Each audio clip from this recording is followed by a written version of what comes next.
इस बुलेटिन में बात होगी मोदी सरकार के एक और यू टर्न की, चीन को फायदा पहुंचाने की मोदी सरकार की नीति पर सोनिया गांधी के सवालों की। देखेंगे कोलकाता मामले पर सुप्रीम कोर्ट के बड़े फैसले को, राहुल गांधी के रायबरेली दौरे को, जानेंगे चंपई सोरेन की बढ़ती मुश्किल को और बुलेटिन के आखिर में देखेंगे यूपी में सीट बंटवारे को लेकर एनडीए में बढ़ते टकराव को। लेकिन दिन भर की तमाम बड़ी खबरों से पहले एक नजर आज की सुर्खियों पर।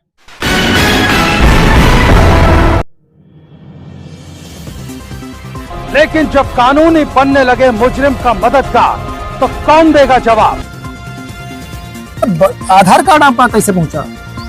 जुबेर अहमद को दिया नहीं मैंने, बाकी किसी प्रकार का मतलब जहाँ तहाँ मतलब जमा तो होते रहता है, कहीं राशन कार्ड या आवास या कुछ भी आधार कार्ड तो लगता ही रहता है।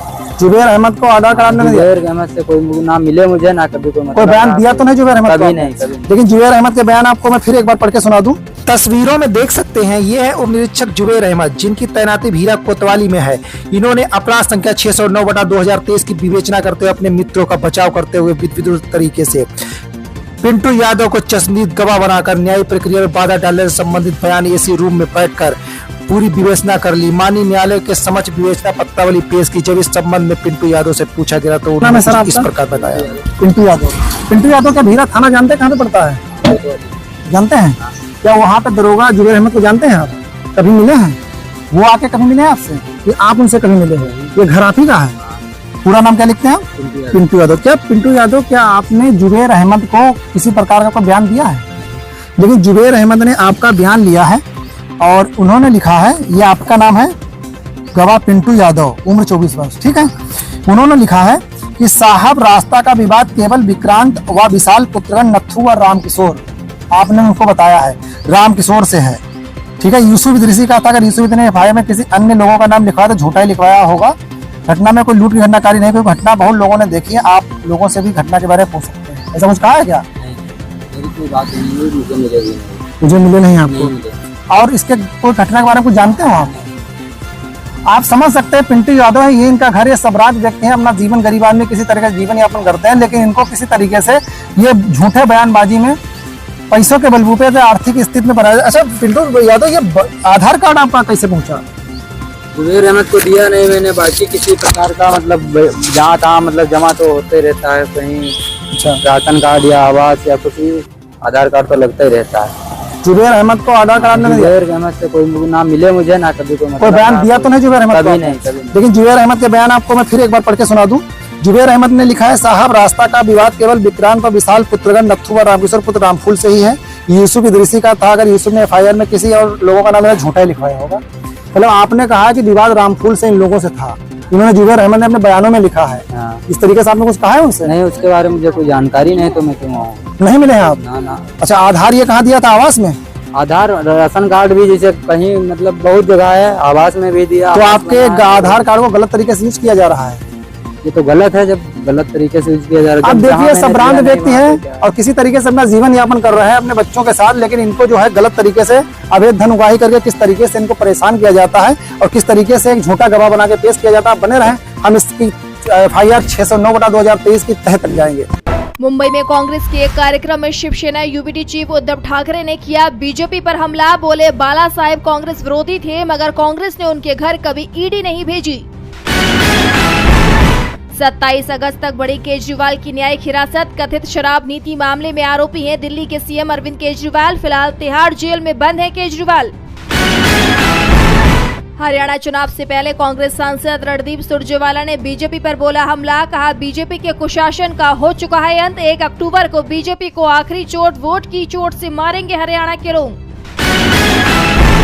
और तेजी के साथ बंद हुआ शेयर बाजार। 378 अंकों के उछाल के साथ 80,802 पर बंद हुआ सेंसेक्स। 126 अंकों की बढ़त के साथ 24,698 पर बंद हुआ निफ्टी। ये तो थी सुर्खियां। अब बात आज की सबसे बड़ी खबर की। केंद्र की मोदी सरकार बैसाखियों पर टिकी हुई है। ऐसे में सरकार पर ये सवाल तो पहले से ही उठ रहे थे कि वो कब तक टिकेगी। फिलहाल तो मोदी सरकार अपने ही फैसलों पर टिकती हुई नहीं दिख रही है। 1 महीने में ही अपने 3 फैसलों से वो पलटी मार चुकी है। तो क्या है पूरा मामला, देखिए इस रिपोर्ट में। मंगलवार को केंद्र सरकार ने यूपीएससी में लेटरल एंट्री के विज्ञापन पर रोक लगा दी। केंद्रीय कार्मिक राज्य मंत्री जितेंद्र सिंह ने यूपीएससी को विज्ञापन रद्द करने का आदेश जारी किया है। बता दें कि महीने भर में यह तीसरा मौका है जब मोदी सरकार ने अपना कोई फैसला वापस लिया हो। इससे पहले वक्फ संशोधन बिल और ब्रॉडकास्ट बिल पर भी मोदी सरकार अपने फैसले को पलट चुकी है। बता दें कि यूपीएससी ने 17 अगस्त को यह विज्ञापन जारी किया था, जिसमें लेटरल एंट्री के जरिए 45 ज्वाइंट सेक्रेटरी, डिप्टी सेक्रेटरी और डायरेक्टर लेवल की भर्तियां होनी थी। इसमें एससी, एसटी और ओबीसी वर्ग के लिए एक भी सीट रिजर्व नहीं रखी गई थी, जिसके बाद विपक्ष मोदी सरकार पर हमलावर हो गया था। अब सरकार के इस फैसले के बाद विपक्ष की प्रतिक्रिया सामने आई है। कांग्रेस सांसद राहुल गांधी ने ट्वीट करते हुए लिखा, संविधान और आरक्षण व्यवस्था की हम हर कीमत पर रक्षा करेंगे। भाजपा की लेटरल एंट्री जैसी साजिशों को हम हर हाल में नाकाम करके दिखाएंगे।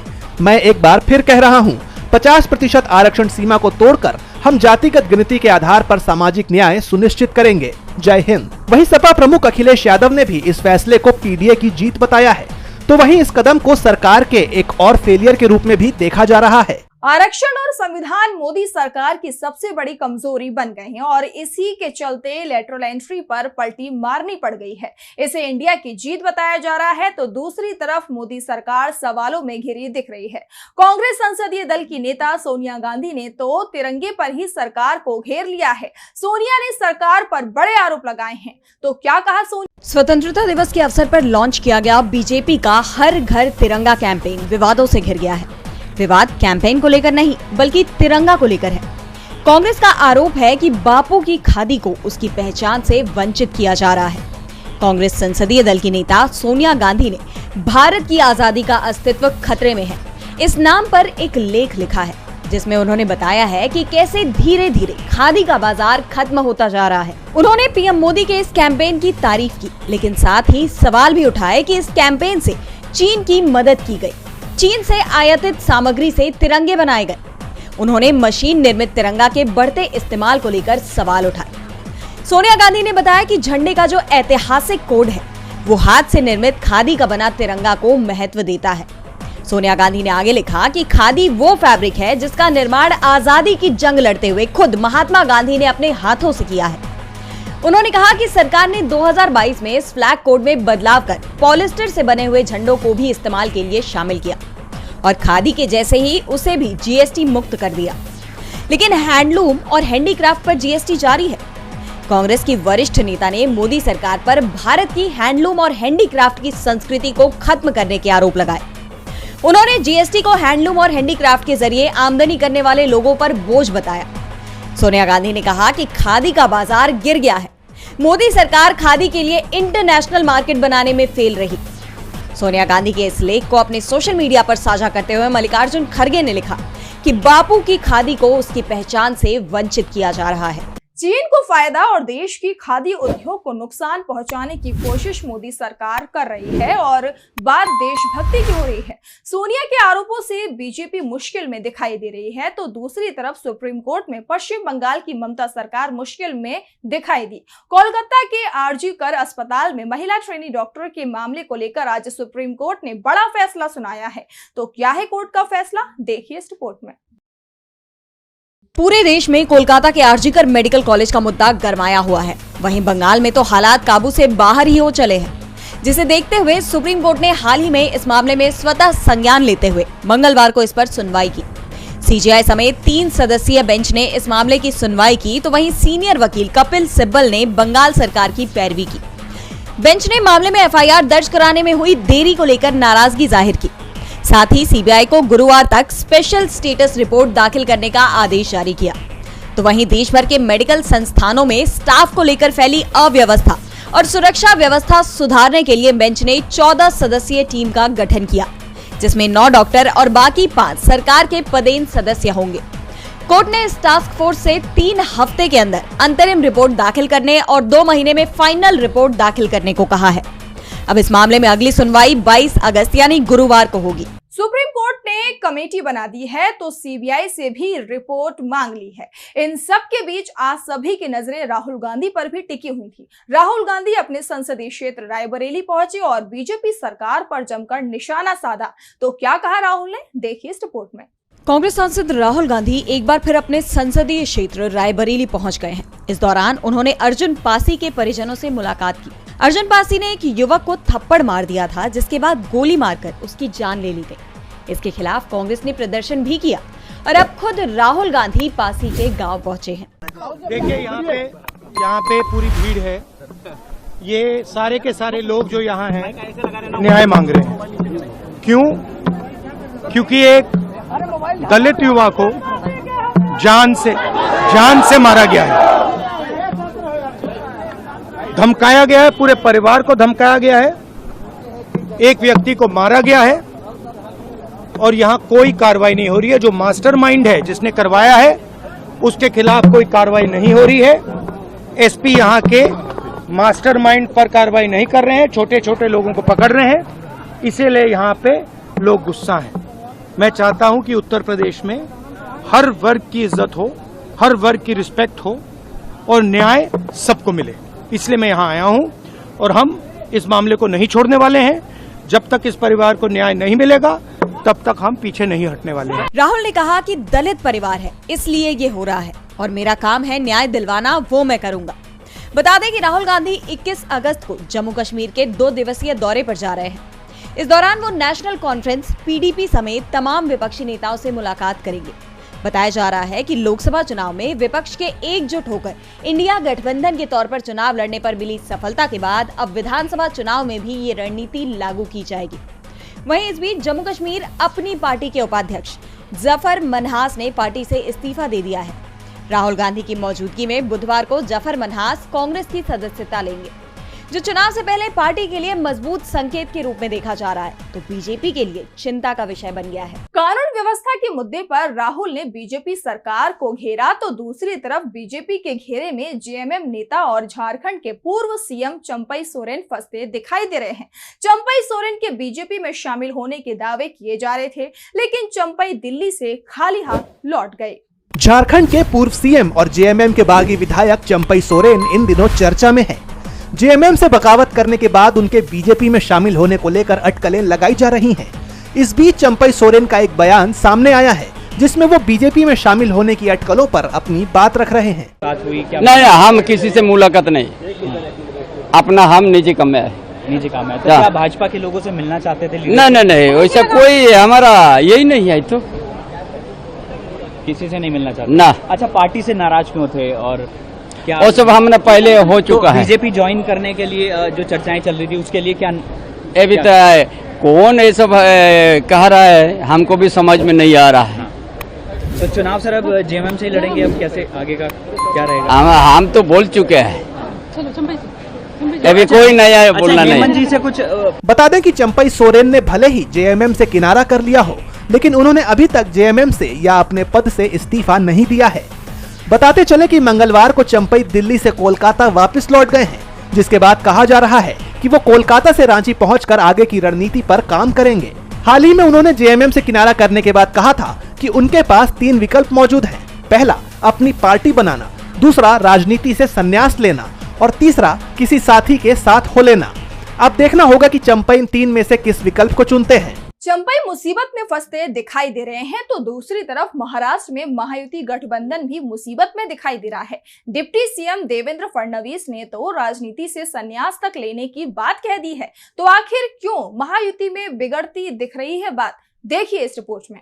महाराष्ट्र चुनाव में देरी को लेकर विपक्ष पहले से ही बीजेपी को घेरने में जुटा हुआ है और अब महायुति गठबंधन की फूट उसे और भी ज्यादा कमजोर कर रही है। हालात ये हो गए हैं कि महायुति के बड़े नेता अब एक दूसरे पर आरोप लगा रहे हैं और अब मंत्री पार्टी छोड़ने तक की धमकी दे रहे हैं।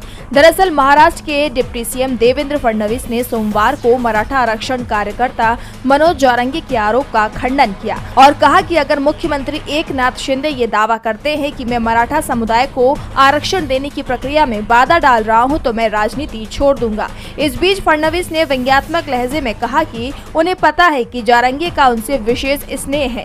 फडणवीस ने आगे कहा कि हमें ये नहीं भूलना चाहिए कि मुख्यमंत्री राज्य का मुखिया होता है और सभी निर्णय लेने के लिए जिम्मेदार होता है। नागरिक होने के नाते हम सभी जिम्मेदारियां साझा करते हैं। मराठा समुदाय को लाभ पहुंचाने वाले निर्णय या तो मेरे मुख्यमंत्री कार्यकाल के दौरान या फिर सीएम एकनाथ शिंदे के कार्यकाल में लिए गए थे। जानबूझकर इस तरह की कहानी गढ़ना गलत है। बता दें कि जारंगी ने पिछले साल अगस्त में जालना के अंतरवाली सरती में मराठा आरक्षण कार्यकर्ताओं पर पुलिस लाठीचार्ज के लिए राज्य के गृह मंत्री फडणवीस को जिम्मेदार ठहराया था। और बुलेटिन के आखिर में बात यूपी एनडीए में बढ़ते टकराव की। यूपी में 10 विधानसभा सीटों पर जल्द ही उपचुनाव हो सकता है और ये सीटें योगी आदित्यनाथ के भविष्य को भी तय कर देंगी। लेकिन चुनाव से पहले ही बीजेपी के सहयोगियों ने सीट बंटवारे पर बड़ा दावा कर दिया है, जिससे बीजेपी की मुसीबत बढ़ती दिखाई दे रही है। देखिए ये रिपोर्ट।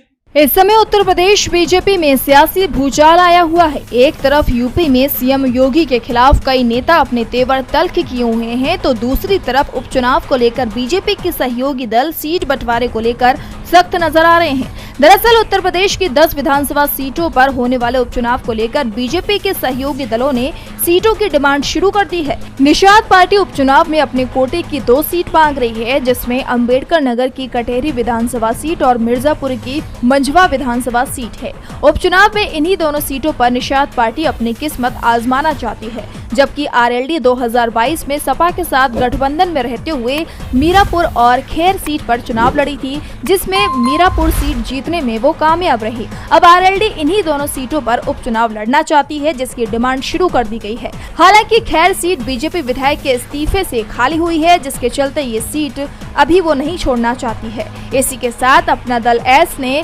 सीसामऊ विधानसभा सीट पर अपना दावा किया है, जिसके लिए केंद्रीय राज्य मंत्री और पार्टी के राष्ट्रीय अध्यक्ष अनुप्रिया पटेल को कानपुर संगठन के लोगों ने लिखित प्रस्ताव देकर सीसामऊ सीट पर उपचुनाव लड़ने की मांग रखी है।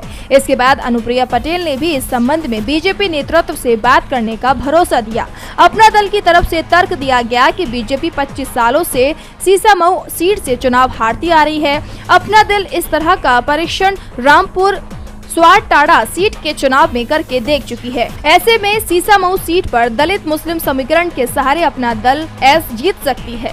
ऐसे में अब सवाल ये उठ रहे हैं कि क्या बीजेपी अपने सहयोगी के आगे झुकेगी या फिर अपने 8 उम्मीदवार उतारकर सहयोगियों को नाराज करेगी। आज सोशल मीडिया से लेकर आपके चलते फिरते जीवन में भी पत्रकारिता के बुरे दौर की चर्चा होती है, क्योंकि जिन लोगों पर सूचना देने की जिम्मेदारी है वो आपके लिए नहीं बल्कि कॉरपोरेट और सरकारों को फायदा पहुंचाने में लग गए हैं। विज्ञापन मॉडल को खारिज कर आप इस बीमारी को दूर कर सकते हैं और अपने नारे को बुलंद कीजिए।